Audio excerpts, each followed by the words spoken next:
live on a Mercury day, giving speeches and shit.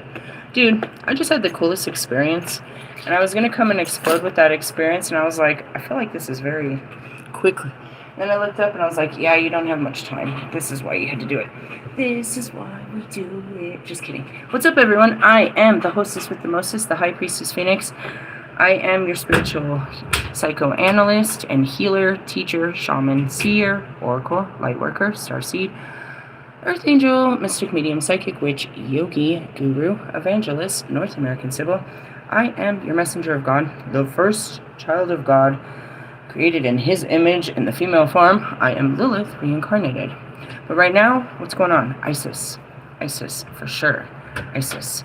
I was also the ISIS, Hecate, Kali, Morgan, freaking Kanyen, Bridge, Medusa. Shall I keep going? I don't want to. Not right now. Anyways, those were just, top whatever list of some of my lives. As the ISIS, I am the keeper of the Akashic Records.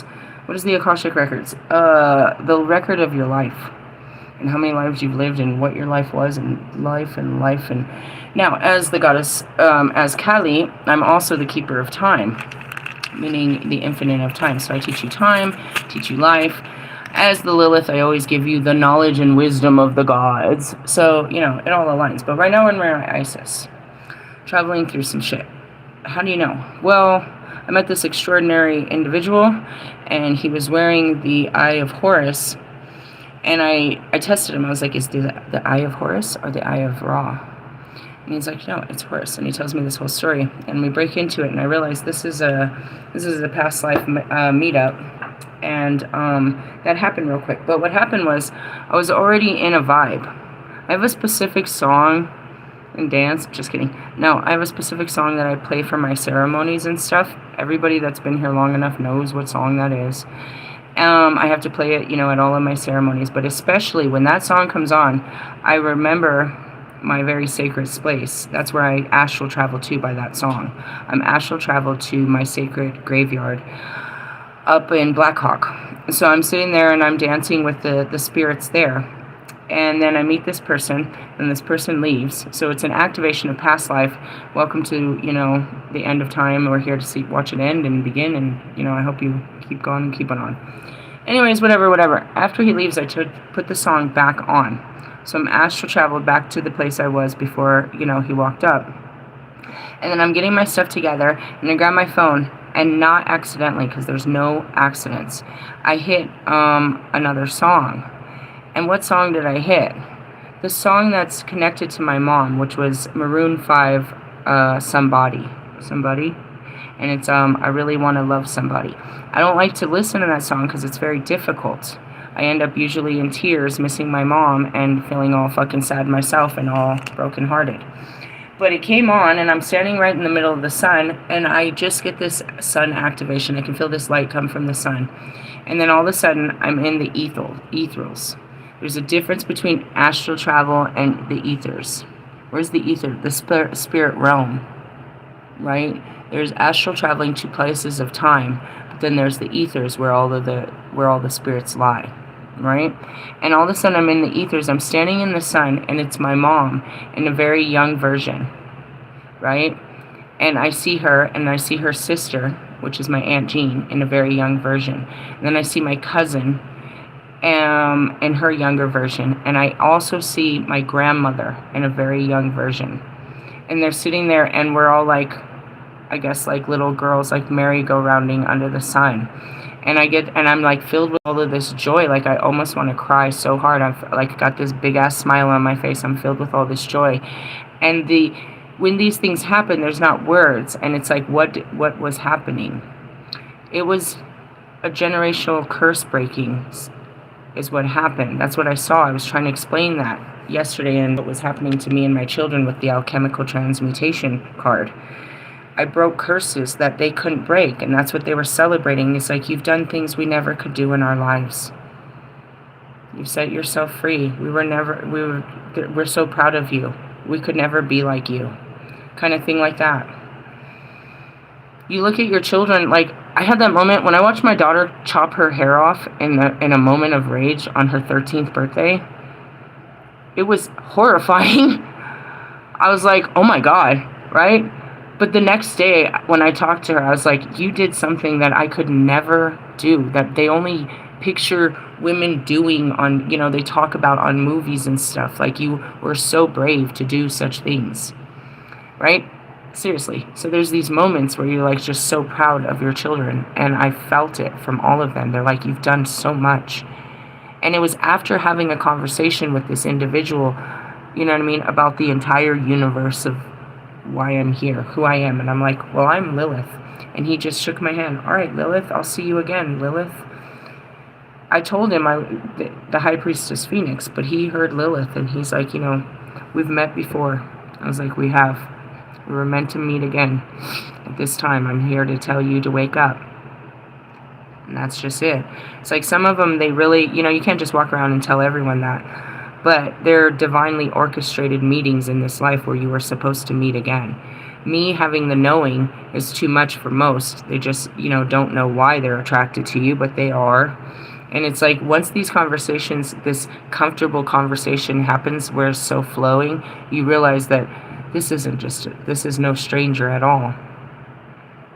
You see past the skin. You're like, oh, we meet again. I've met you before in a different lifetime. I'm sure. I've had many. Welcome to the end. At least mine. I don't know about the rest of you. I'm showing you the way to end it so you don't have to keep coming back. But some of you might.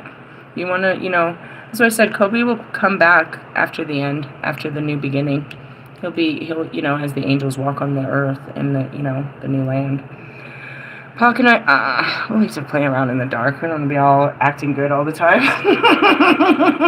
All fucking holly jolly shit. Does that sound like us? Like, we like to, but it's like, okay, yeah, this is time to go now. We got grown folks business. We're about to go fight a war or something. We got some shit to do. We got grown folks business to do. We're just here for the, through the dark times. In the essence, there's those of us, and that's just it. God, when we go back, we're still us.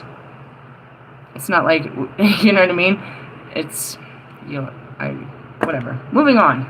So I had this cool thing where it's like, when you meet them, you guys think it happens when you die, but you don't have to wait till you die to see the ones you love. They're right past your tears. They're right past there. You'll see, it'll start with the memories, but then it'll just be presence. They're just present. Not speaking, you know what I mean? But you could, because you've heard them your whole life. Like, I could hear my mom laugh, for sure. Aunt Jeannie, all of them, because you still have the memories still lie within the body of the senses, so you can still hear it because you still have a remembrance. That's what's real sad is as I study all of this, we have a memory care center at my job, and I'm not being forced. I'm taking full initiative to learn all of this stuff. It's like it's the deterioration of their mind. Once they're diagnosed with dementia, it takes about 10 years before it gets to the point where death is imminent. What happens? Their mind can no longer tell them to breathe. Breathing is a subconscious thing.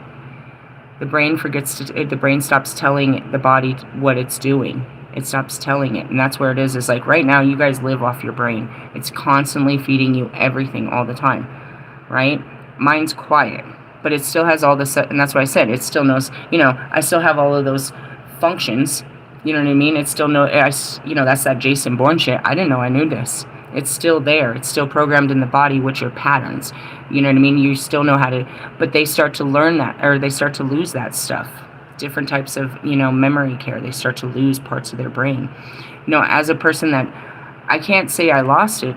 I think I just pushed it all. It's all repressed somewhere in the part of my brain because it comes back. But when I tried to access it, there was nothing just like them. I can't remember. When Bobby said that shit, it all started in a conversation with Bobby. He's like, I always think about the times. And I know he's referring to like hooking up, but I'm like, what? I hooked up with you? I'm like, huh? I'm really trying to visualize this. I'm searching in my memory bank, but there's nothing. And then in the middle of that, and when I can't find nothing, all of a sudden the brain jumps to my husband before him. and I have no sexual memories. I'm like, and then it jumps, the brain jumps fast. It's blinks of light. And it jumps back to the first husband. I have no sexual memories. This all happens too fast. And then as I remember them, I start to try to piece together my life. And then I realize I can't remember. Where's all my memories? Like, I have patches, very small patches. And that's when I went in and I was like, uh-oh, I'm blacking out. I'd watch movies, I had read books. My most interest was in DID, or personality disorders, or what's evolved now into science as they call parts therapy. I was always interested in those stories my entire life, and now I'm like realizing in this quick second, I was like, oh shit, you black out. Where the fuck is your life? And I'm panicking. I'm like, oh my God, my mom's dead. Where's my brother? How come I don't have any friends? Oh my God. And he's like, I'd like to see you. And then all of a sudden my parts are like, no, no, no, no. And I'm like, I want to see you. And I'm like, oh God. And there was just too much going on. As I say this, I'm your healer because I spend all of my time trying to access my repressed memories, and with them comes these great fucked up emotions. As I just went looking for, simple shit, I found all the trauma that's hidden why I don't remember this. Right? And then there's like, people will come up, right? It's like, it's crazy. So I can relate to them in a different way. They're about to lose theirs. I'm just finding mine. So it's like, where is it? Where do we, I'm getting to that part where we hide these memories. Where's that part? And then we need to learn to look at that. But I haven't got there yet. I'm watching fucking hours and hours and billions of these fucking videos. And the point is, because it's hidden in there, we hide our darkest memories. And our darkest memories keep us from a light life. They keep us in the dark. Ultimately, I suppose. Where was I going with all of this? Son of a monkey. I really don't know. I lost that train of thought. As you see, the brain is... I have to be guided because the brain is useless. You heard me screaming at it. I was like, you're fucking useless. Just give me the name. I can see the person. Give me the name. That's what I mean. It's like, I get these guys that, like, as I'm reading about it, how they just start losing things in their brain. So... how did all this happen? Just that. I started, dealing with trying through meditation, accessing, repressed memories, which were nothing more than trauma. So I did a bunch of fucking internal trauma healing, inner child internal trauma healing, all by myself based on nothing but spiritual guidance of how to handle it. And dead people. They thought I was crazy, for sure. Going back to the dead people. It should have been that easily identifiable that I was locked out of my mind to begin with, so I was already part of the subconscious. So then I have subconscious, which is mediumship. You know what I mean? All of that stuff is outside of the mind. I'm doing all of this, so in the essence, was my mind crazy? No, it's just very complex. I would say as I posted, I was like, my taste in men is crazy. I saw this post, I started laughing about it. Anyways, let's just go into this. I'm pretty busy today, and I had this really cool experience, so I thought I'd stop what I was doing and tell you about accessing the spirit realm, because it's upon us. And so I could say it from any which flavor of myself. Now, going back to how I did these huge generational curse breakings and was able to, be in this... I'm obviously, these were paternal, because it was all the females. I guess there's not really many men in our family that have died. Darn motherfucker. Just kidding. Just kidding. I mean, now that I think about it. But it was just one of those things, and it's accessing different frequencies and states of mind. So in essence, this song, right, that I play, and I'll go ahead and play it for you, I use that during my biggest ceremonies and rituals, when I'm doing releases, and I'm doing... I would do it under an equinox, or I'll do it for Yule. I'll do it for almost all of my ceremonies. So this is a ceremonial song for me that accesses the spirit world. I'm sitting there doing this, and then the spirits that come to me are my actual family spirits. And they come to me because of the generational curses that I've just broken. These are hard, dedicated women, independent women that established themselves, you know, working hard as men, that became men. Do you know what I mean? And, you know, and all of the curses that I've broken in myself, it's like they wish they could. And it was a celebration of that. And that's really, it's like, who did it come from? I don't know. They say that these curses go back 9 generations. You're the 10th to break it. It was the 10th generation did something that cursed the 9 generations before you. That's what they say happened. In the essence, they made, you know what I mean? They curse your family for what you've done. Oh shit, this is going to go on for like 10 generations. 9. The 10th will have a chance to break it. And they'll have to rewalk it. Walk it, like it, talk it. Really? Yeah. So I pulled out some cards just to see what's going on with you guys. I'm in awe, obviously. What am I doing? Oh, and then the Holy Spirit hit me with its best shot, which was cool. I told you I had all kinds of luck around me yesterday. And today, I'm feeling this. All right, first off, I don't know what the fuck they're doing. And I said this from the beginning with this job. But in the training, God, I'm going by the training because nobody's fucking talking to me. I'm so self-trained. In the training videos and modules and the orientation I sat through, they said, you have to have so many videos completed by your first 7 days, right? They said you have to have so many videos completed by your second week and by this week and this and that, right?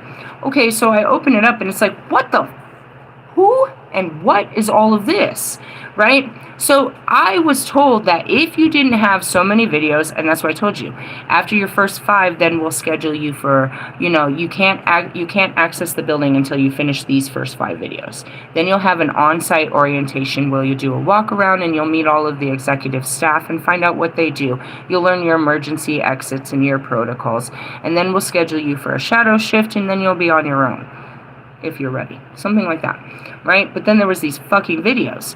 So I get in there, I'm in the middle of the 5th video, and they call me, and they're like, for a shift. I'm like, what?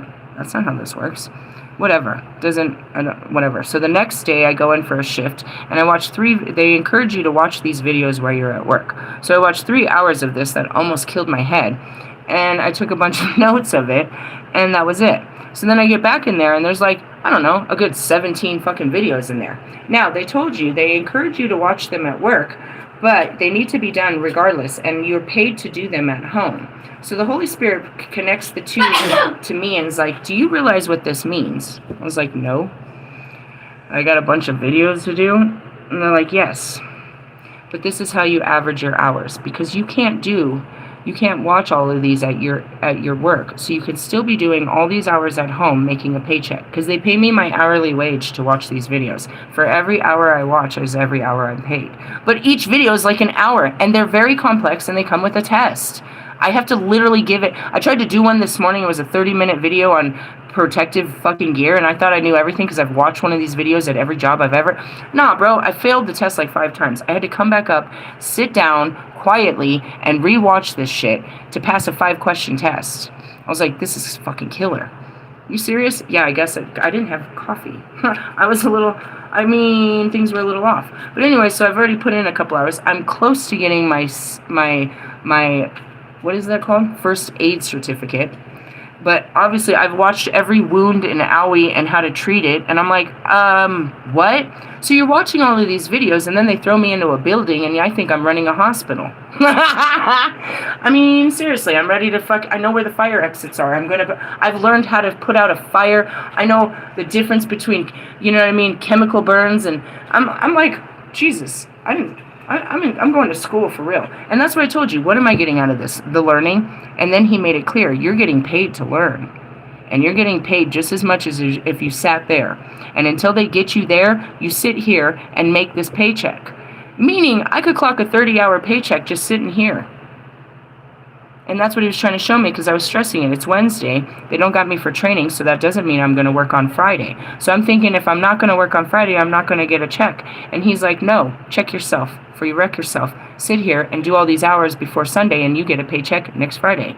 And then so when I told the freaking supervisor that these videos were overwhelming, she's like, Girl, they go on forever. And even when you think they're done, they make you relearn lessons. Again, they only have me scheduled for like 15 hours a week. I can fill in those other 15 hours just doing fucking videos from home. God really set me up pretty nicely. Don't you think? Yeah, so let's see. Amelia, come here. Pick a card. Why are the kids home? Because they weren't feeling good. And then, like, every fucking kid, the middle of the day, they start feeling great, and I'm ready to take their asses to school and say, fuck that. That's alright. I put them to work, though. They clean the house pretty well. What you got? Don't tell me it's the tower, because I'll slap you. It's that one weird horse thing. Chest. Oh, it's the Knight of Cups with Medusa's head. And that's really it is. It's like, oh, man, I've taken my head off.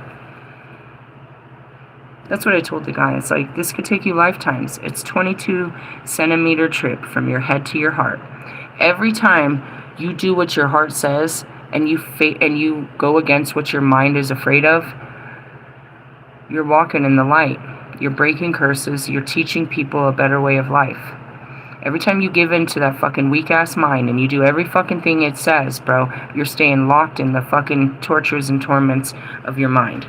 Which is addiction, depression, anxiety, blah, blah, blah, blah, blah, blah. I mean, it's the things of your mind that make you go to addictions. It's the things of your mind that give you anxiety. It's the things of your mind that make you depressed. You don't just go outside and be like, I'm so depressed, it's so ugly outside. No, you don't. It's how you open your eyes and how you see it. It makes you feel some type of way. You have this feeling about the projection that's going into your eyes because of how your mind views it. It's your mind's view. That's why you need the third eye. So you can really, you know what I mean? So you can see through your heart. It's like a... What are you guys showing me? They're showing me like a telescope on a submarine or whatever that's called. Alright. And that's what I mean. It's like, where do you get your visions? Well, my mind isn't running thoughts. It's not running memories. It's not really running. It doesn't really... I mean, it's useful in the... I know how to grab a cup and, pour a drink in it, and I know how to, do some problem solving. That's what I mean. It amazes me how useful it is in creating new shit, but, like, come on, dude. You're pissing me off. I just need a name and a number or something. I'll help you work through yours. Anyways, we're at the Knight of Cups. This is some kind of... I want to say goodness, because the cups are all about love and shit. But there's always two sides to the sword, right? 9, 10 of Cups, Page of Cups, Knight of Cups. It's Perseus. Nice. Perseus is a large constellation known for its binary star system and Algol, as well as the Perseids. You know what? Anyways, let's just move on. Nothing. What are you laughing about? The stars, bro. I'm not translating for the star beings, dude. I'm just trying to get through to lunch and to the star. Where was I at? Anyways, a famous dramatic meteor shower. In mythology, Perseus was the son of the god Zeus and a mortal woman. He had and that's that's what brought it. I was like, by the power of Isis. He's like, Isis was a goddess, right? I was like, Isis was the mother of Horus. That eye you have on your chest. He had an adventurous life, famously severing the head of the Gorgon Medusa and rescuing the Princess Andromeda from the sea monster. In many ways, he's the archetypical romantic hero. A Knight of Cups symbolizes the idealistic, active male, taking the qualities of skill and acquisition into the realm of emotions. He is the Grail Knight on a perpetual quest, seeking visions and ideals rather than material gain. Who's that guy? His idealistic energy, I'm that guy. His idealistic energy spurs on us something greater than ourselves. And that's really it is. It sounds like the Knight of Wands, right? But no, it's not after material gain. It's a perpetual quest, seeking visions and ideals. That's me. I'm seeking visions and ideals rather than material gain. But there's material gain to be had as you play the game. You get some coins along the way. Alright, go back over here. Let's see what it says over here. Why? Because they got all kinds of definitions and descriptions. Depends on which guidebook you pull out, and you're not just some guy with one pack of cards. Wolfman. Howling at the moon and shit. Anyways, 9 of Pentacles. Nope.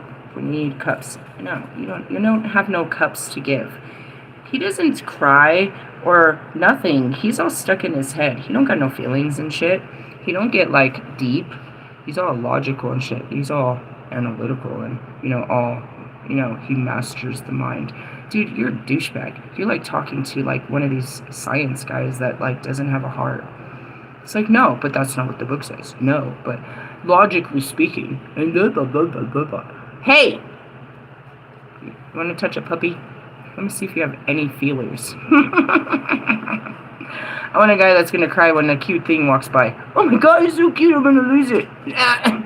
Alright, that's how I end up with gay guys all the time. Alright, moving on. Knight of Cups, Perseus. The Knight of Cups symbolizes the power of an ideal, the importance of a vision that you can passionately believe in. What vision or quest calls to your heart? I'm going to change the world, bro, and I am learning I'm learning more about me, the brain, people, I don't know, and what else, eventually this job. I don't know how any of this applies to me as I work the night shift, and that's why I said they don't even have these modules. Are they teaching these to the people that work in the kitchen? What about the housekeeping staff? Does everybody have to watch these modules? Like every single one? I feel like most of these should be part of healthcare. But I guess if you're part of the front house, you need to really respond to everything. I mean, everything. I'm like the first responder. Oh, man. And that's why I took this job so serious, because I watched all these videos. But then I'm like, I don't think they really are organizing this properly. But I'm going to utilize the tools they gave me like they always say to do and get my freaking hourly wage off of this. But I'm getting more than just a paycheck, because this is information that I can apply in real life healing of what I do. These are a whole group of people that I can bring peace to when I understand, and that's what it is. We're always looking for understanding of the groups of people that we're trying to service. We don't even know how to help them until we know what they need. And that's what I'm learning, is the special needs of the elderly. And we will be those people one time, but those people are our responsibility too. God said, take care of our elderly, our disabled, the widows, the children, the mothers, and the men. They need some love and support, dude. And they need, they need a bath, and they need a good place to live, and they need a good meal, and we need to take care of each other all the way around. It's not limited to sex. I just want to point that out. Right? Our single fathers need some help, bro. They really do. Our single mothers need some help, dude. They really do. It's like, dude, if you know a single person, you should like ask them if you can like help them out with their kid a little bit or something. Like offer to help something. Anything helps, bro. You don't understand. They've got everything. And it's not just your everything. They just got everything more because they have little people that have all these everything needs. And if they don't do everything for these little people, they like hate them. And they like feel like a terrible people. It's like, if you can't make your kids happy, then you're a useless piece of shit. So like the whole time you're just trying to make your kids happy, but you can't spend your whole life making them happy, because you have to find ways to make them happy, which is like providing and cleaning and all that shit. It's like, I can't be nanny 911 and pay the bills and, and actually like eventually get a date or something, or like, have a drink or a movie or anything. Like, who are these fucking nannies, bro? Fuck. And then you better give your nannies a good bonus at the end of the year, which is time off away from your kids. Ha ha ha! Paid time off. Paid time off. You want to reward someone? That's what you give them. Paid time off. Where they don't give them time for, paid work time. No, give them time off that they can be still paid for, and they don't have to feel, like they're losing just by not working. Yes? Yes. And as I said that's why I feel pretty abundant right now. So what is our vision here? I'm going to change the world. I'm going to help people come to, get out of their minds and back in their hearts and get back to God before they meet God. Really? Yeah, it's just the Christ consciousness and all. Atone for your sins, walk in the holiness, watch the straight and narrow, be a grateful person, take your shirt off your back, and all that good shit. Really, I am. I mean, in essence. Okay, so what's our spiritual work at hand? I'm just going to, come on, God, don't give me a shitty-ass card. So don't pick a shitty-ass card. Okay, well, tell me to pick a good, all right, that one. Oh, it's the H factor. Oh, no way. It's the Queen of Swords. That's me. Holla at your girl. That's my favorite. That's my favorite energy. Why? Because we get shit done in the energy. Pentacles? Nope. Nope. Queen of Swords. Cassiopeia. All right. Cassiopeia is an easily recognizable constellation in the northern hemisphere with the characteristics of a W shape. The mythological Cassiopeia was a bit of a troublemaker. She claimed that her beauty rivaled Poseidon's sea nymphs, which enraged the unpredictable sea god. As a punishment, her daughter Andromeda was chained to a rock at the sea and sacrificed to the monster Cetus. When she was rescued by Perseus, which is exactly this whole story, I lost my thing there. Cassiopeia plotted to kill him at their wedding.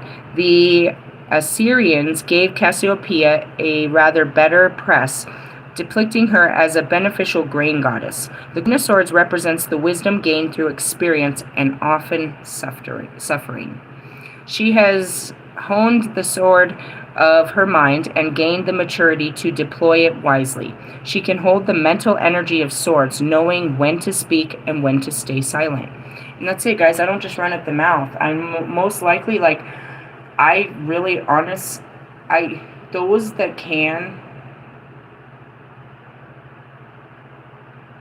there's a difference between being muzzled and being able to stay quiet. Those that can stay quiet, that is a virtuous act upon itself. And I'm like, those that don't get affected, the reason they're quiet is they just don't get affected by it. It doesn't bother them. There's those that just can't speak because they're out of fear and oppression. And then there's those of us that have to speak up. We have to. And so, this big battle with the job and shit, it's like, I made a huge impact, much bigger than what I know. And that's it. It's like, I do know. I know what this was going to mean when I sent that email. And that's why it's like, I don't want to fight. I don't want to start this big-ass fight. But that was a huge impact. Where, again, they realized that their front of house, supervisor is not supervising or training. And they were just about to do a hiring fair this week and put them all in her charge. They have a huge problem. If they weren't in a position to reschedule me to come in this week for some type of training to get me prepared by this weekend, this is a problem. They didn't have any staff that they could train me. They couldn't organize this before Friday. That's what I'm saying. This isn't a running operating boat. Now, here's where it gets worse. The email, I only had 2 connections. So one is, Katie, who is the not regional. She is the corporate hiring staff. Like, she's the highest up, right? And then she has people that after she picks them, then they have to be run through the background check process. And those are people that call your references and do all of that stuff. And they definitely called my references, emailed them, and all of them, right? Then you have to go through different staffing that sets up your medical checkings and all of that shit. Then after everything's been cleared, and that's it, she's like, I can just, hire you tentative to your TB test. Then you can sit into the orientation. She does this across the board for all locations. She was my only contact. I didn't have a contact outside of Shay, so I had to send her the email. When I sent her an email on Sunday morning to make sure she had my hours correct, Barbara, who is the director of the building, caught that email and said she would take care of it personally. So when I sent that email, I sent it to both of them, which was straight to the top of this house and the top of hiring.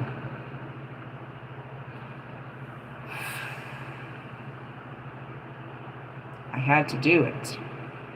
And it's like, God, why do you make me the whistleblower? And that's what happened here. And again, today was another glorious day where there was plenty of, I forget, it happens every Wednesday, plenty of donations. And that was yesterday. There was all these donations. They're all there now. All these times that, now we're starting to see all these crazy donations come in. And it's like, I had to be the one. And it just came out of my mouth. Why are you guys the first to get, why does staff get first pick on donations? I'm the first person to say this at a fucking a contributional organization. This is obviously a problem. And when I said it to staff, nobody said something. So then God says, you go tell the director. And that's really what it is like God says, bro, I've got to escalate this. As the Queen of Swords is, a backstab, or an upside down, a reverse Queen of Swords is a backstabbing bitch that takes everything she knows about you and uses it against you and spreads it as gossip. She has all this shit and she's just talking, bro. She's just gossiping. She's like, she's scrolling through the internet and la la la la la la la la. She sees something, she says something. She sees something, she says something. She's got to repeat every fucking thing she sees. She's got to just, be running her fucking mouth all the fucking time. Right? And so you kind of sound out like, damn, that's you. Kind of, yeah. That's what I am. I'm a Queen of Swords. There's two sides to the sword. But the sword is that. It's the intellect and communication, how you deliver it. It's the mind, but how you deliver it. So naturally, my King of Swords is who? Marshall. How he takes in information and how he delivers it out of his mouth. He's the only one that delivers fire like I do. But he's not. Anyone that steps into that fire mouth, they're just blowing fire. You're in the Lilith, bro. You're the serpent right now. You're in your swords. And you're cutting people with your words. And that's what they say. The swords are all about your words, bro. It's your thoughts and your words. There's a connector there. Until your brain loses that connector and now you can no longer speak. You can think, but you can't speak. And that's kind of comas, where it's like they can't talk to you, but they can hear you. They're still taking in impressions if they're consciously here. As they're coming into consciousness, they can hear. The body can remember shit that's happening. Even if I'm right here on autopilot, which is basically in a coma. Like let me turn my body on autopilot, and that's it. It's simplistic as you driving. How many of you just take that regular route and you don't even remember? You don't like, dude. I'm fabulous at fucking that, dude. It's like, damn, I just drove someone for 3 hours. I don't remember not one turn, one light, or one exit. I have to Google my way out of here. I was like, what was I doing? I was consciously talking to them. After they get out of the car, I look back at the experience. That was a good talk. That was a good ride. I learned so much. And then I look up, I'm like, where the fuck am I? How did I even get here? Like, what part of town? And meanwhile, I was watching the GPS. I know exactly where I was going before I got here. And that's where it is. It's like, oh, I get these dementia patients. I get that. And that's really what it is. It's just, mine is turned off. But, and it's like subconsciously. The conscious and the subconscious. Hold on. Excuse me. Is what that is. So the swords are all about the mind. And in order to get past that, and that's why it's like I'm the Queen of Swords, because I've mastered the mind. Mastered it. Right? But if you don't, you're never going to get to this level. You're not going to get there. Really? Yep, the swords are hard. Your mind is hard. Alright, so going back to it, knowing when to speak and when to stay silent. Let's see the question of the day. So we're supposed to know when to speak and when to stay silent, I suppose. Judgment? Nope. I want the little version. I'm going back and forth in this freaking book. No. I keep seeing the Phoenix. Cups. Swords. Queen of Swords. The Queen of Swords is a woman of the world, and her experience has made her wise and a little somber. What wisdom have you gained through hard experience? And that's what we're here to do, is take all of our wisdom and our knowledge and pass it on to the next generation. In books, in pictures, in art. We tell our story in some way. We express it. Otherwise, our life meant nothing. Nobody knew what we went through. Nobody knew what the real value of our life was. The real value was not in the bank, because it comes and goes. You could have been fucking a millionaire in your 30s, but then there's some crash market hit, and now you're fucking 30 state in your 60s. Nobody knew the great things you did have. And that was me, dude. I had fucking way more money when I was a teenager than any part of my life. You serious? Yeah, it just blew thousands and thousands and thousands. We were drug dealers. So it was just, that was the way it was. But in the essence, like, nah, bro. But, And then it didn't take us a whole year to make that. You know what I mean? It wasn't like, you know, in a year's time we made $35,000 in 1 year. Like that kind of shit. Going back to you want to leave your life's legacy for them to know what your life meant. And that's where all these wonderful books about my life are out there. And I teach you guys is to make your life have meaning. You went through so many things to become you. Every one of those experiences made you the wise person you will be in your end days. But if you don't share your wisdom of the things you learned, then you're basically, you just came with no purpose because you didn't leave anything behind. It's not about the people. It's not about yours, because you could have, you know, a whole bunch of kids and then they all die in a car wreck and now you have nobody, you know, like, that's like, you know, Henry VIII and shit, trying to leave the right descendant. It's not that. You can live on, and that's like Pac and shit. Pac never had children. He lives on in the newest generations. He lives on for every generation because of what he left for us, which was his wisdom, his words, his experiences. Maybe Kobe taught you guys some great fucking basketball moves, but it was his mentality he left here. That mindset was more important. He gained that mentality through his experiences. No, he had to have that mentality through all these experiences. But that's how he lives on. You know what I mean? Martin Luther King lived on by his, you know, by not so much his works, but by his words. His words live on in us. You know what I mean? Their works, they're being torn down. You know what I mean? Like, you'll never... R. Kelly has been blackballed, and, you know, it's like he lives on. He lives on in a generation of people of love. Soul love. Black love. I don't know how else to describe it, but to honor it for what it was. Black love. And they tried to erase black love, the sound of black love, by taking that man away. There's men that stand for black love. Their voice is a sound of black love. And he was that.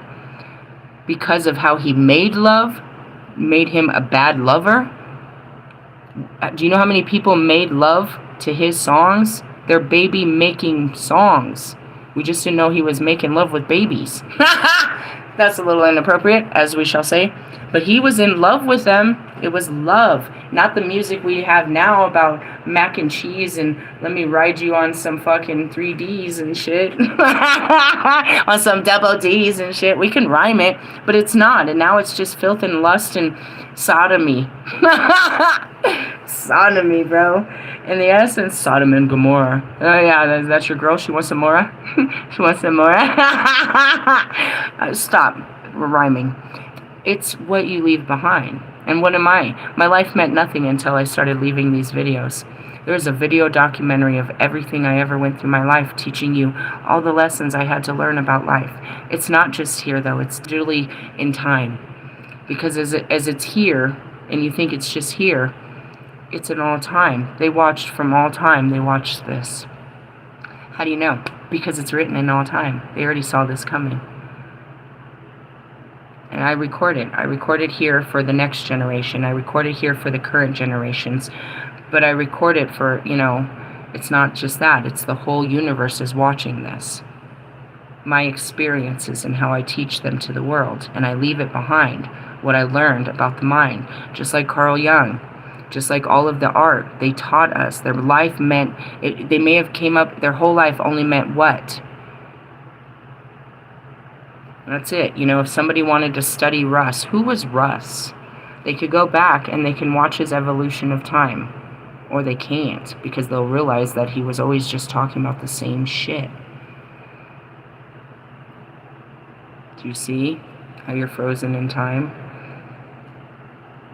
You want your life to mean something.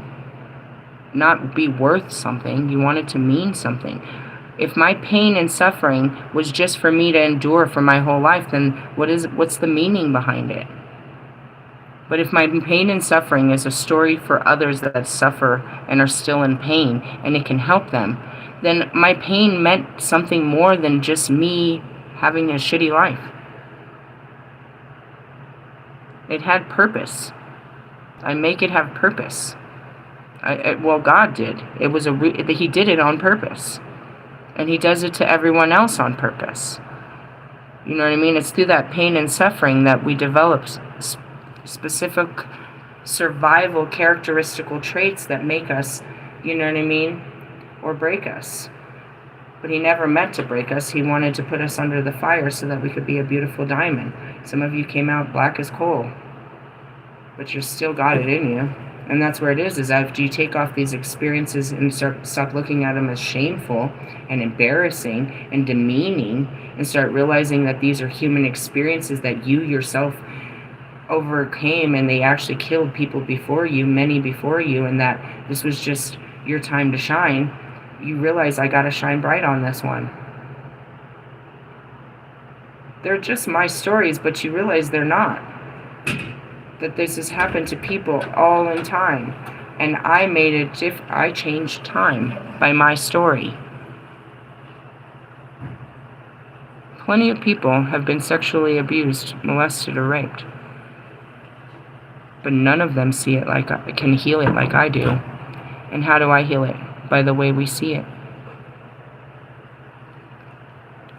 In your mind. Queen of Swords, bro. So yeah, that's my power. The power over the mind. But I don't play mind games, and that's where it is these people play mind games with you. They want to play mind games. They want to say stupid shit to, love bomb you or manipulate you, or, you know what I mean, whatever it is. Like, suggestively sell you some shit. You know what I mean? Or they use these techniques. Are you using reverse psychology on me? No, they're using actual psychology on you. They're trying to psychologically fuck you up. If they can fuck with your mind and make you think some shit, then yeah, they have control over you. No, and that's where it is. You be looking stupid as fuck, and you didn't even know. And you're looking stupid with pie on your face. Everybody else knew, but you didn't know. Why? Somebody lied to me, I guess. I didn't have all the information. And that's really what it is. I'm thinking about Russ. How did you not know he had a girlfriend? He was hiding it from the world, not just me. Did anybody know he had a girlfriend? Okay then, don't call me stupid. This stupid motherfucker right here, bro. Surprise! What? They be playing mind games with a motherfucker, trying to make you believe some shit. And that's it, trying to make someone believe that you're suffering, or that you're single, or that you're rich or something. They're trying to give you a perception. They're putting a perception, they're putting an idea, they're putting an image into your head of who they want you to think they are. If I dress like this, and I talk like this, and I drive like this, and she's gonna think I'm this. He's gonna think I'm this. You think that? And that's it. It's like you put on this role and you just, act the role, and you think everybody's buying it. Bro, you're one hell of an actor. Like, your fucking mask is sliding right now. I can see your flesh. That's my favorite saying. Alright, so work on speaking up or shutting the fuck up.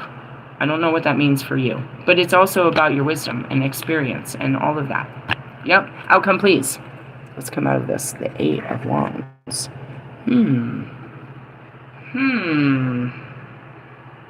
This is a card of communication. I'm like, speak up or shut the fuck up. And this is like, somebody's going to talk to you. Really. These could be the arrows of love and all that. Yeah, that's the card of Sagittarius. Really? This is a good reading. I'm into some good stuff. I just need to go to the store and get some good lunch. I'm hungry. I haven't fed myself. I haven't taken care of myself today. I've been taking care of everything else but myself. So honest. You ever just notice I have taken care of everything but myself today? You're sitting there, your stomach's hungry, you got a headache, you realize I didn't have breakfast, I didn't, you know what I mean? Like, fuck, I have not even cared for myself. I've just been taking care of all these other tasks of the world and not even checked in with myself. You ever notice that? Yourself matters. Myself is hungry and she's not happy right now. She's like, can you please hurry? I'm hungry. I'm taking care of you. What's yourself? Your body, your mind, and your spirit? There's lots of parts of you. Right now, my body. My mind's telling me go, but my body. R. Kelly. You should, whatever. Choose to see him however you like to see him. No, they said he's a bad guy, and he did all these things, and he's a bad guy, and he should rot in hell for loving women like that. How do you love your women? Oh, Jerry. Get to the card. Such an instigator over here. Come on, where's the wands? Where's the wands? My stomach hurts. I'm really hungry. What time is it? Oh, it's about 2 o'clock. I'm gonna die. I'm gonna die. I should have had a bowl of cereal or something other than coffee. 4 swords. Something. Fuck. I just remembered we were supposed to fast. But I guess it's not this week. We'll fast next week. Damn it. I'm still looking at Ace of Cups. There we go. What was it? The 8. It's a supernova. Very large star reaches the end of its life, becomes a supernova. That's I am. I am a supernova. A star's core explodes, flinging layers of material into space. The combustible energy of the supernova is mirrored in the fiery intensity of the Eight of Wands. This card is an oh man, what's this word? Theosis of fiery wand energy. Its lesson lies in channeling and focusing your fire into productive endeavors. What am I going to do? I told you, I'm going to fucking get a big fat paycheck and learn all this shit about memory care and healthcare and aging. And one of the videos was like end of life care. I haven't done no death rituals and stuff. I don't know how to save people in a state of emergency. I'm a mandated reporter, but I'm just going to call 911. I do that all the time. Somebody call 911! Oh, that's me. I'm supposed to call. That's what they said. In the event of emergency, you become the 911 responder. What's that? A code purple? What's that? We've lost a memory care patient? Code purple. We've lost a memory care patient. There's procedures to this.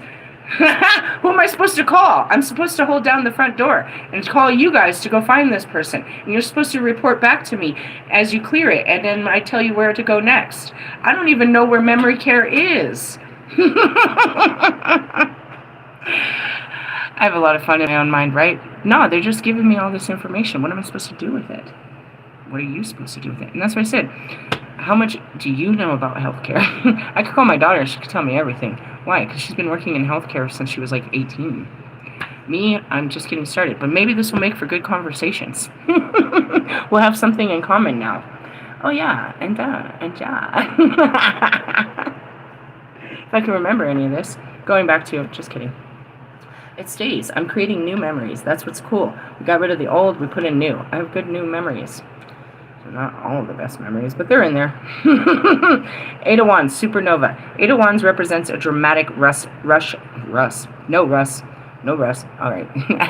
That'd be dramatic, right? If rust just, that'd be the biggest supernova ever, an explosion of light. If that dude ever, like, you know, came to the light.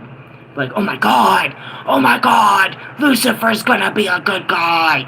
Oh my God. I don't know, maybe. I don't know exactly how they painted this story here, Butthole, but I don't know. God said to stop being so negative about it, so good luck. May the force be with you. Anyways, dramatic rush of energy or an intense level of concentration. How can you make the most of this power surge? I'm trying to stay focused. If I have energy and I can focus, I need to focus my mind. I have to have mind control to take in all this information and process it. It's a processor. And that's what it is. Learning.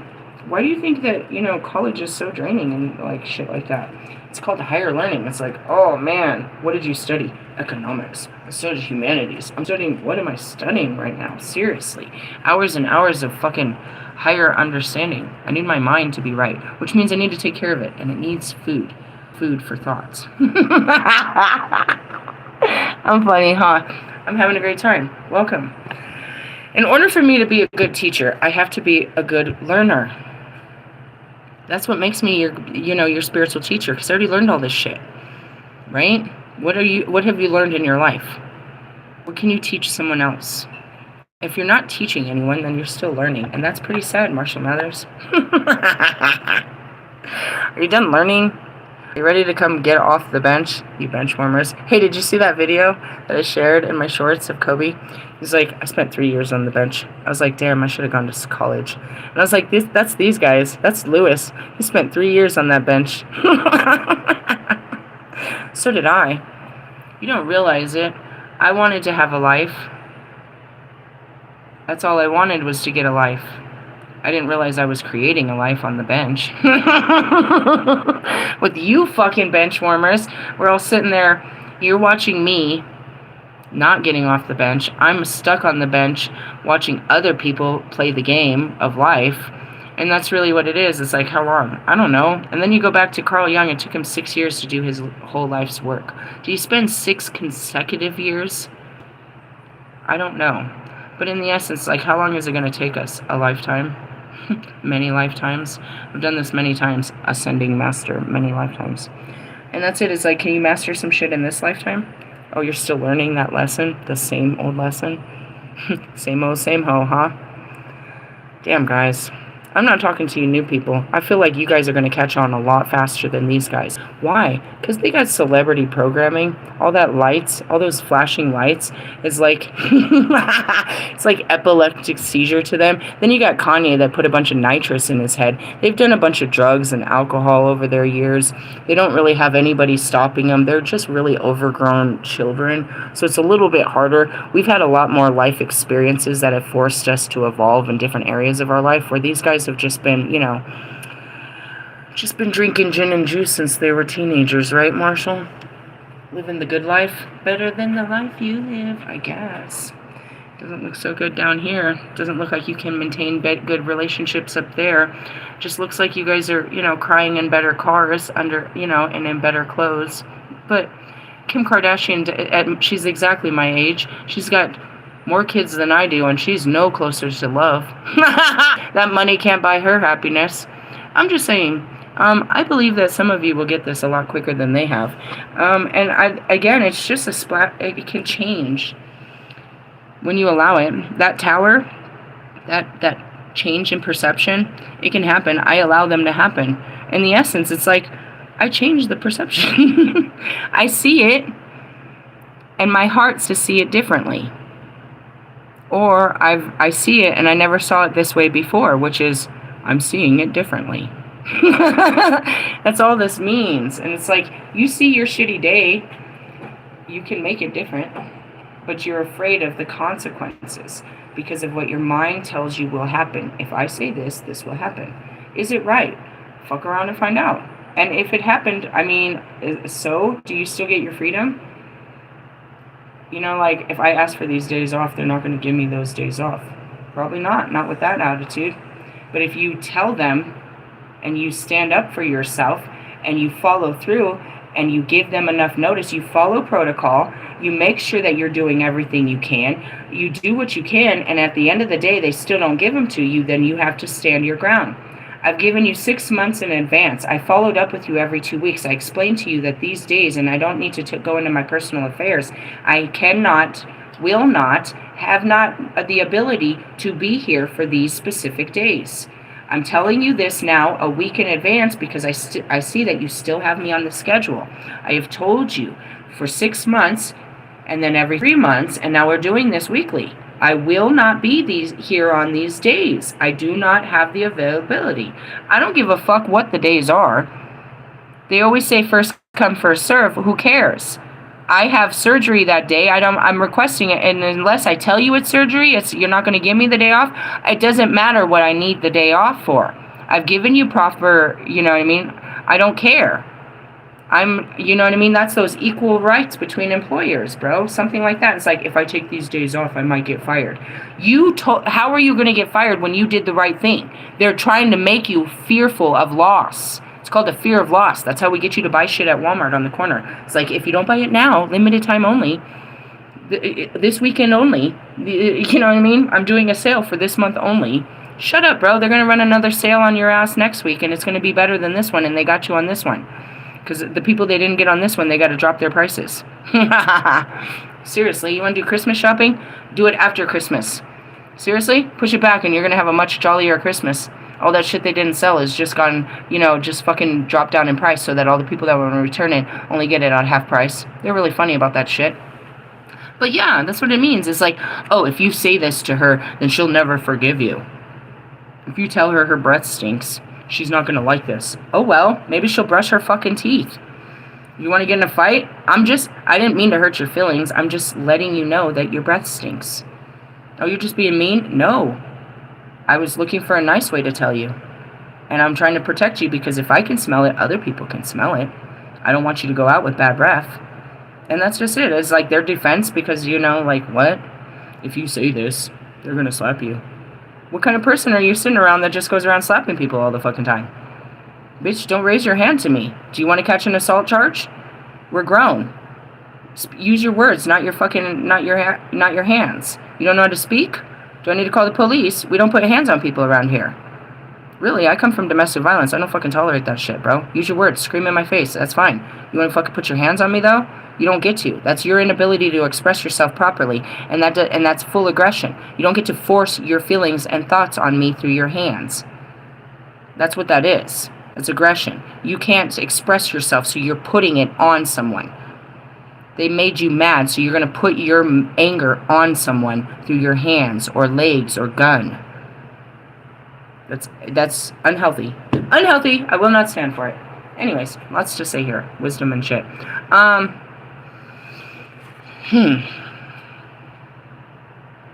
The adventure towards, true purpose. Using your knowledge and your wisdom to understand what your purpose is. You know what I mean? It's like, why have you been doing this your whole life? To master it so you could teach others? You know what I mean? And that's it. As I'm learning everything I ever learned, from kitchen work to retail to everything I ever learned, they were all courses in life that I needed to be able to talk to people going forward. I needed to know all of those areas of life to run a new community going forward. In essence, I'm going to have restaurants. I know how to run a fucking restaurant fully. We can have a restaurant. You want to build a restaurant? I can help you build a restaurant. I'll tell you exactly what you need. You want to, you know what I mean? Hotels? Yep, I know how to do that. I know how to build all kinds of corporations from the top up. I know the whole structure, this little fucker. Exactly how it works. Definitely. We can do this. Any type. And that's it. It's like, I know business. As far as music, the only thing I wasn't the artist. I've done other parts of music. And that's it. And, film, I'm learning film. I had to learn film to get my documentary together. You know what I mean? All of this. I have to learn these things. You have to take these courses in life, these little milestones. It had purpose. It wasn't a paycheck. It was the knowledge and wisdom. The paycheck's way gone. You spent that money, but that experience stays within you. And you can use that experience that they taught you, that you learned at that job, in that relationship with that person, going forward. Now, you can use that experience as a bad experience. Oh, I'll never work in the restaurant industry again. I worked at Taco Bell once, and I was grateful for it. Dude, it was impossible to get a job in Mojave. In the Mojave Desert, there's one exit called Mojave, and there's nothing but some gas stations, some restaurants, and some hotels. It's just a spot where it's a truck stop, basically. And there's actually fucking houses in there, and a little fucking this, that, and the other. It's impossible to get a job there. I got a job in that little shit-ass town that I could walk 2 blocks down to, which was at fucking Taco Bell. It was amazing. It was like an unbelievable feat to find a job in this town. You had to get on one of these little buses and ride to Tehachapi, or you had to ride a bus like 2 hours away, and hopefully you get a job in some other town. And I got one in town, and I did it because I really needed a paycheck and I was desperate. But I'm like, damn, what was bad? Claustrophobia, bro. And my OCD. You're too close and there's too many messes. I'm trying to pick up little pieces of lettuce and cheese. I can't. And you're too close. You're touching me. You're touching me. You're touching me. Really? Yeah. So in the essence, it's like, that wasn't a good experience for me. I realized I can't be in that close quarters with anybody. So I'm going to have to go ex-nay on fast food. Really? Yeah, but restaurants I'm fine. I know the back of the house, the front of the house, corner! We're going around the corner, type of shit like that. I know how to hold stuff, don't stick your fingers in the fucking cups. Shit like that. I know all that good shit. I know the chemicals and all that stuff. We know how to do this. I know P&L. I know how to do inventory. We know how to do all this stuff. And that's where it is. It's like, it's in there.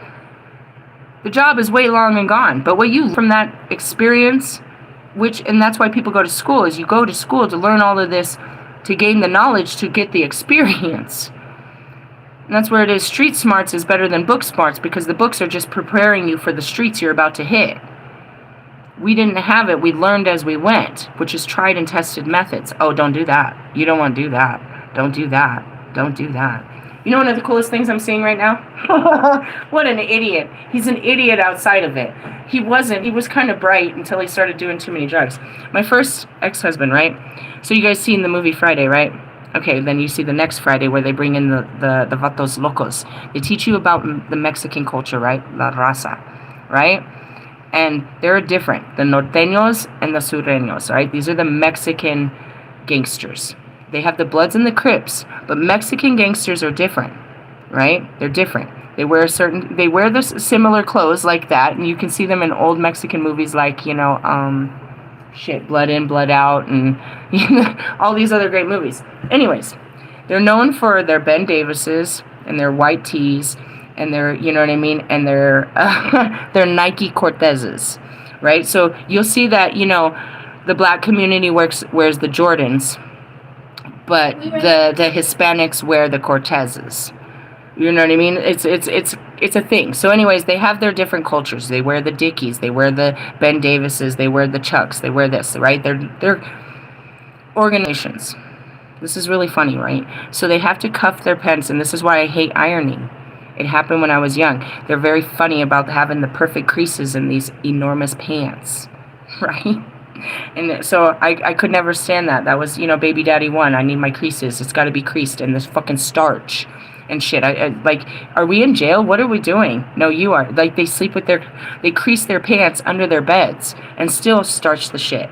And they have to have them sit perfect on top of their kicks, right? They have to have them creased so they sit perfect, because these pants are too long, so they don't cut them, they cuff them perfectly. My ex-husband, this is this genius move. He would take and put inside of the cuff. He would already be folded in from the inside. They don't cuff them. We don't roll the jeans up like outside. They would cuff them from the inside, and he would pin them. But on the back of his Cortez, he put one so that he could pin it into the bottom of the shoe, the sole of the shoe, so that it would sit perfect across the top of the shoe. Anal retardant is what it is as you think of it, but it's like things you learn. And then there's these old school remedies that are passed down, how you use, fried garlic and a cotton ball for ear infections. We know to use, this is experience, that they learned these methods way back when, and they keep passing them down. They pass down this ancient knowledge and wisdom. You know what I mean? Bubba Gump. My kids found out, they told me just yesterday, I'm going to end right here. My son's like, there's a Forrest Gump restaurant. I was like, Bubba Gump? Yeah, it's downtown. And it's like, yep, and I bet you they have every kind of shrimp that you could ever imagine. And that's what it is. It's like Bubba Gump was known for, all his family had worked in the shrimping industry, so he had learned everything there was to know about shrimping. And he taught it to Forrest. And Forrest became what? The biggest shrimper in all of whatever, according to the movie. He taught him before he died everything that his family had taught him. And that knowing between him and another one, Lieutenant Dan, became the biggest shrimping company according to the movie. And that's just it. It's like somebody else, you can make somebody rich with what you know. And who cares if it's not you? You went through hell and back to bring back that knowledge, to bring that shit back, the head on the plate. And what is it? What's the true prize? What you learned, bro. Not what you have to show, but what you learned. It's all hidden in your mind. That's why they're trying to find ways to preserve the consciousness. You know what I mean? They wanted to save the mind of these great minds. Stephen Hawkins. You know what I mean? All of these great minds. Albert Einstein. If we could just get into his mind, how it thought, how it processed information, how it got to this knowing. What's hidden in your mind? First off, you got to get past the dark shit, because it won't let you pass into the good shit. But it's filled with so much information. You've been taking in information since the day you opened your eyes. That's what babies do. They're just looking at stuff. And that's what I do. I'm just looking at stuff. And we're processing it into a thought. And we're making a thought out of what we see. Until somebody tells us what we see, and that's it. I'm always going to stick at this. I'm sitting there, 3 o'clock in the morning. I see this guy right in front of me, next to my car, get out of his car. He just parks. And I'm just looking. What is he doing? I'm a kid. What is he doing? And I see him squat down a little bit around around the light. And I'm like, what is he doing? And my mind tells me, because I was like, maybe he's doing a line of drugs. That's what I think. I think he's going to do a line of drugs because of images that's already put in my head. I don't know what he's doing. This is what my mind came up with, because it's the only image I can come up with is that he's squatting down around this little circle, because I know it's like a table. So I'm like, what is he doing on this little table? Right? I'm trying to calculate, what is he doing around this little table? So my mind tells me, maybe he's doing a line. And I'm just watching. That's all my mind came up with. Maybe he's doing a line. And then I see this trail of liquid coming from him. And I'm like, he's pissing. That's what my mind says. He's peeing now. I'm like, what is he doing? Why is he peeing? Why did he squat? And he gets up and I'm like, what the fuck did I just see? I didn't know what I was seeing. I couldn't figure it out. I'd never seen nothing like this before. I'm trying to figure out what I'm looking at. What am I looking at? And there's so many things. It's like, maybe it's obvious, but I'm just a child. I'm just taking it in. And I'm processing it. And that's really funny. There's this, I'm going to leave on this one actually. This one's even better. I'm in my car and I'm chilling. And there's this girl and I go live. And I'm watching this girl walk across the streets and she's all fucked up, bro. She's all fucked up. And I'm like, guys, what do you think? And I'm just asking, like, from my mind, my child mind. It's like, what do you think she's doing out here all in the middle of the day, all fucked up like this? She's literally in the grass. She's come in front of a tree in front of my car, and she's just sitting there fucked up. And I'm just, like, fairy telling, what's wrong with her? Where did she come from? Where is she going? My son comes up, and he's like, $20 will make her holler. And then I realize that she's a hooker. And she's in front of the motels, and she's trying to get a date. But I didn't know that while I'm trying to figure it out until my son's like, she's a hooker. I didn't see her as a hooker. You could have looked straight at her. Somebody else would have. You would have recognized right away she was wearing cheetah print, bro. She was right there on the corner, all lit, standing on the corner, and I just couldn't figure out what she was doing. My innocent mind did not see this hooker on the corner. All I saw was that she's fucked up and she's been through a hard life and she's suffering on this corner. I'm seeing her like, where's she coming from, man? Why is she so fucked up like that? Who left her like this? Whose house where's she going to end up like? I'm trying to figure it out, and that's where it is. It's like your mind tells you right away what the fuck you're looking at. Mine doesn't. And that's my heart. If I'm like, what are they doing? And that's it. I made the mistake of asking, like, I see these two girls in the back of the parking lot lately, hiding in the dark places of, off the cameras of each of our parking lot. Like, what are they doing? My mind asks, what are they doing? And that's why I said yesterday, I try not to ask because the spirit tells me. It knows I don't know. It's like they're drinking. With their kids? Oh, that's ugly. And that's what I realized. They're out there with their strollers hidden off the camera in the dark drinking. You don't have to do that to smoke weed. We all smoke weed in public in front of everyone. Really? Mm-hmm. It's like, damn, that's fucked up. And that's where it is. It's like, I try not to ask. I see things and I try not to know what it is. It's like, why did they say that? This is why. And that's God. He's like trying to give, the higher knowing. It's like, oh, I didn't want to know that. No, you asked. I was simply in my shower. How come fucking Danon's neck is so fat? Seriously, I was just sitting in the shower and I asked Danon Porter, that's Marshall Mathers' backup singer. I was like, why is his fucking neck so fat? And it was right there. I saw the spirit of proof, which is, their best friend. He says, because he's hiding secrets. He's hiding secrets of my death. I was like, what? So serious. All I asked was, why is that Nick's neck so fat?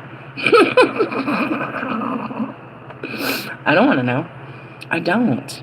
And that's the thing is, you think I know. I really don't. I have no fucking idea what's happening right now. I get in the messages with Bob. I'm like, what the fuck is happening right now? What is he talking about? Why did he say that? I don't understand why you said that. Like, was it a joke? And that was the post yesterday. I told you that. Wolfman posts this post. He says, looking for an assistant to feed me grapes while I work real hard. Tell me in a brief description why I should hire you.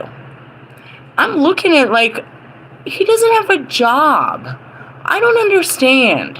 Is he looking for a date? Is this a joke? Is women really, I know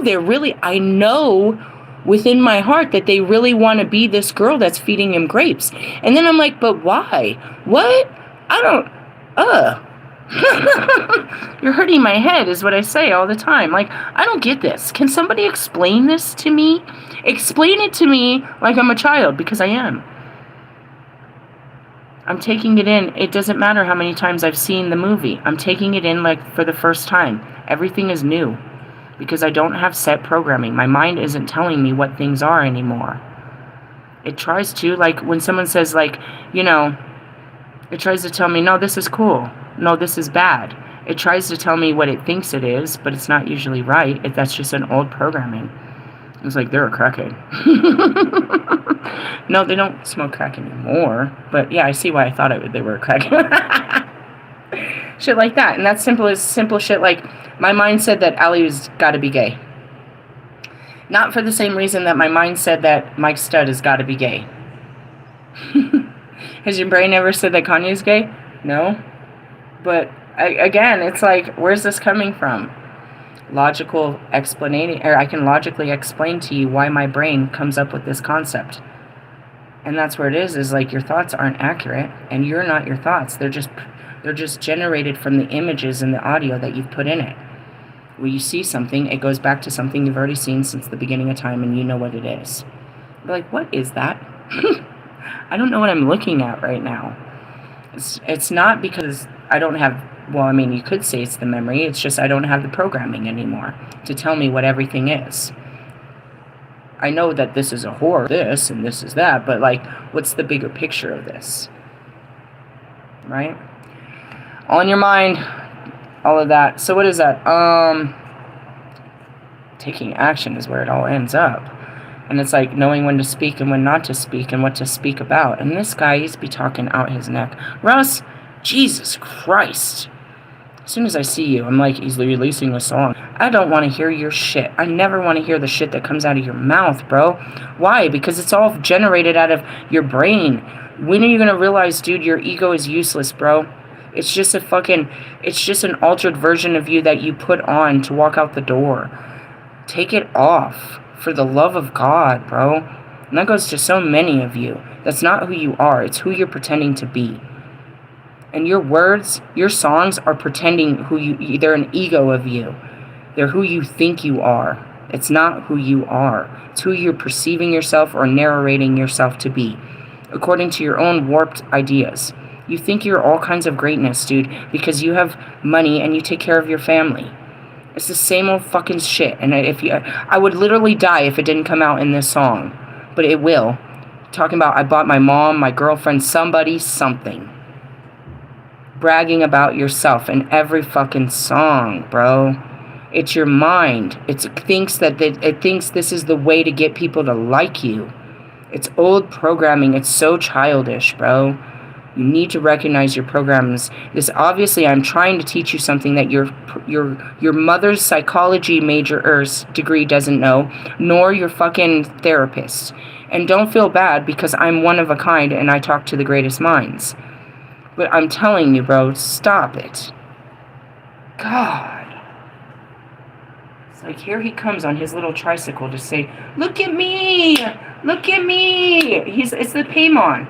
Loud ass, and look at me, and let's have a celebration, and I'm the best. And then when it happens, he's got to keep reporting how good it's doing. Oh, we have 50 million viewers, and we have all this, and thanks for all the love, and blah, blah, blah, blah, blah, and blah, blah, blah. Ride that pony until it finally goes quiet, and then you got to do it all over again. Here comes another one.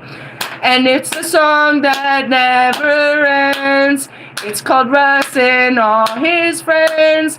This motherfucker keeps coming round the corner every fucking week. He'll drop some weak-ass shit and make you think that he's got shit.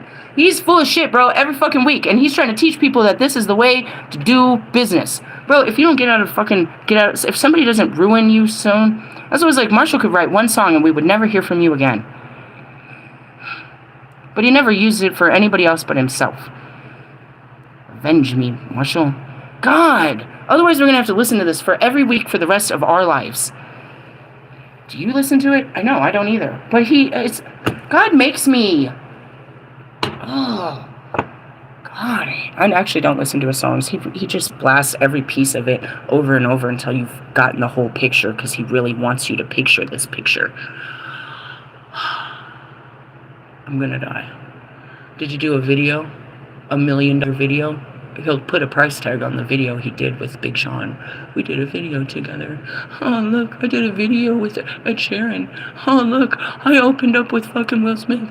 Oh, look, I was at Kanye West's fucking song. Oh, look. Come on. Please don't make me look, God. I want to rip my eyes out of my head, dude. If I have to look at you for the rest of my life. You'd be so good until you get to him. I'd be so good, bro. Everybody in the class, and then I see him. And I pull the fire alarm. Class is out. I'll get better at this. Please, God damn it. He won't. Oh, God. He's irritating my flesh already. This song's going to be a waste of life. And he's going to push this with all his life. Because he did a song with Big Sean. Oh, God. Help me, Jesus.